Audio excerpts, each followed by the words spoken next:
Hello everyone, and welcome to my MARP research project presentation. My name is Timothy Jenkins, and today we'll be covering the exciting new possibilities of virtual reality and augmented reality technologies, and how we can put these two things to work in enhancing the overall experience of education for our children as we go further into the 21st century. Now, I know not everyone knows exactly what virtual reality or augmented reality is. What's some of the main differences between these two, and what exactly makes them suitable for introduction into the classroom as part of our already crammed lesson plans? Now, during this presentation, we're first going to get into some examples of current applications of these technologies, and then we'll close things out by talking logistics and implementation methods to actually integrate some of these ideas into current lesson plans and classroom dynamics.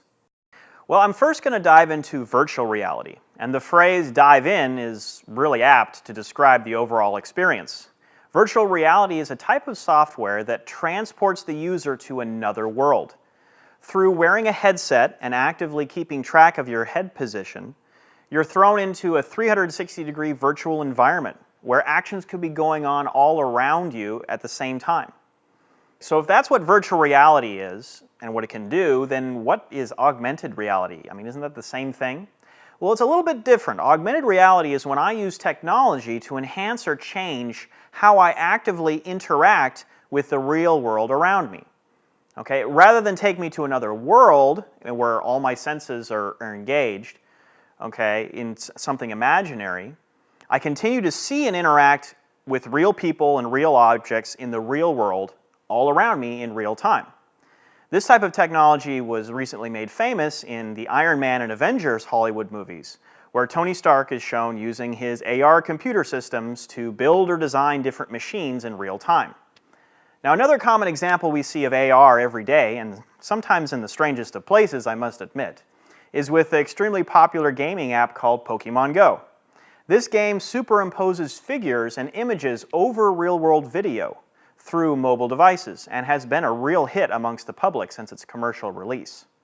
But the real question we want to ask here in this presentation is this: can we take the concept of AR and VR from the imaginary big screen Hollywood and handheld games and transport it into the modern real-world classroom?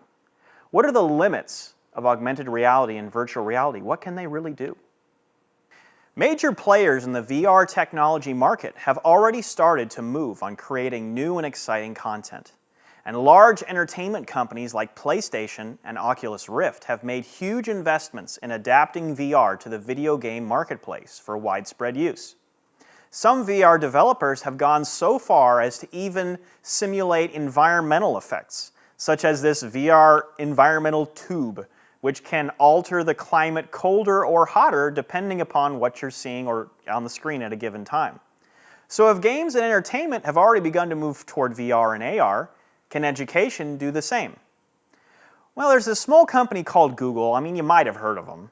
They set out to see what they could do in bringing the power of VR directly into the classroom for instructional purposes.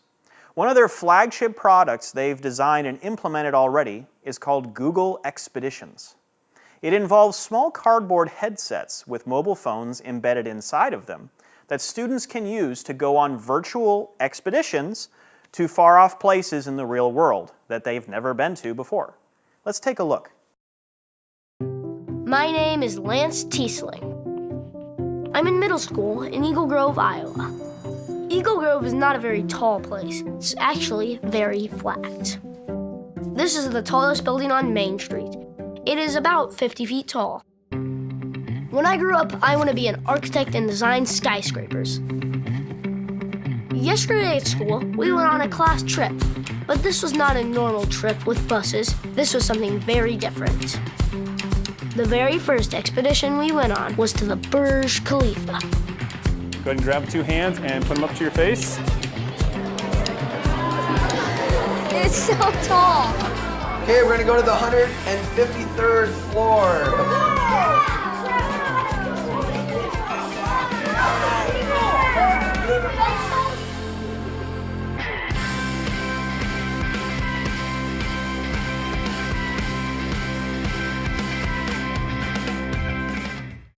Another avenue that many developers want to explore using VR tech is 3D art. Can you imagine it?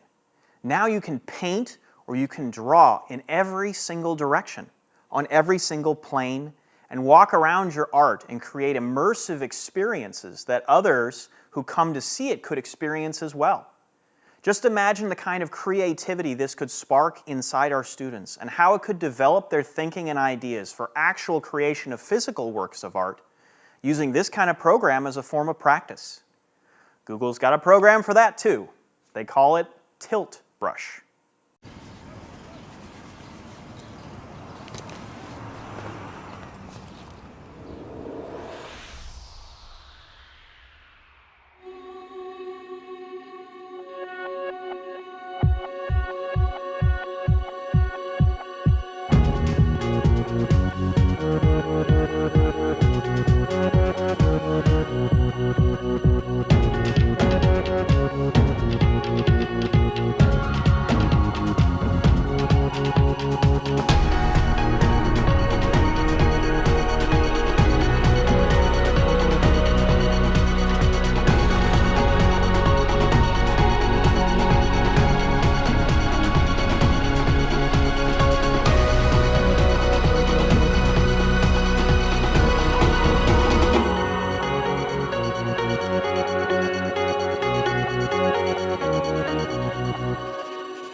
Microsoft, not willing to be outdone in these new emerging fields, created their own entry into the world of AR tech, and they call this HoloLens.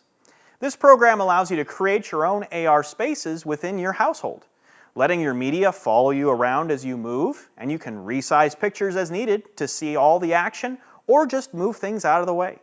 They achieve all of this through their currently existing operating system of Windows 10 to try to make the technology as accessible to everyone as possible. Looking at other top developers of AR and VR technology in the world, we can see many different kinds of applications and outlets for creativity and educational benefit for our students. Alchemy VR is creating narrated VR experiences, exploring exotic locales or places in history, like one shown here of the Great Barrier Reef. Think of the amazing possibilities of recreating narrated scenes from famous battles or other major events in our country's history, or conduct science experiments in real time. ZSpace, another developer, has focused on AR technology applications to allow students to grab and drag objects and pictures out of the screen and be able to spin them around and examine them while they study. Eon Reality looks to create blended learning environments, combining 3D videos, sound effects, notes, PowerPoint, and more. They also want to create opportunities for online collaboration between students and teachers, wherever they may be in the world, through their Eon Coliseum program. Now, many of these programs are at different stages of development right now, but it should give all of us a good idea of where these technologies are going and how we might be able to apply them in our own classrooms. The last segment we have to talk about is probably the least exciting of any of them, I'll admit. And that's how do we actually fit all these great programs or ideas into our classrooms right now. Now, the first obstacle that everybody mentions, of course, is going to be cost when it comes to new tech. Okay? There's some good news on that front, though.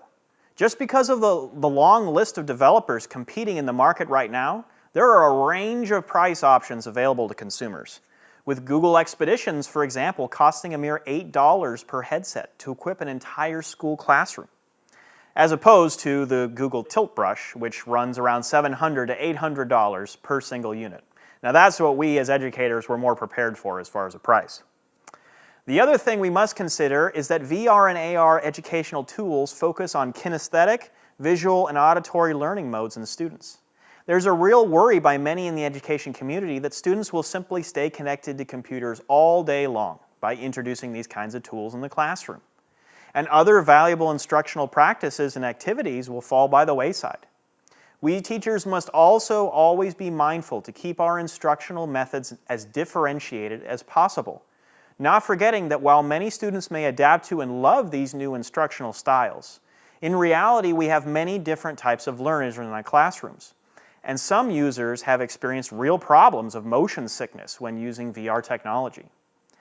My advice to all of you on these problems is to use VR and AR as just two of many tools in your teaching tool belt.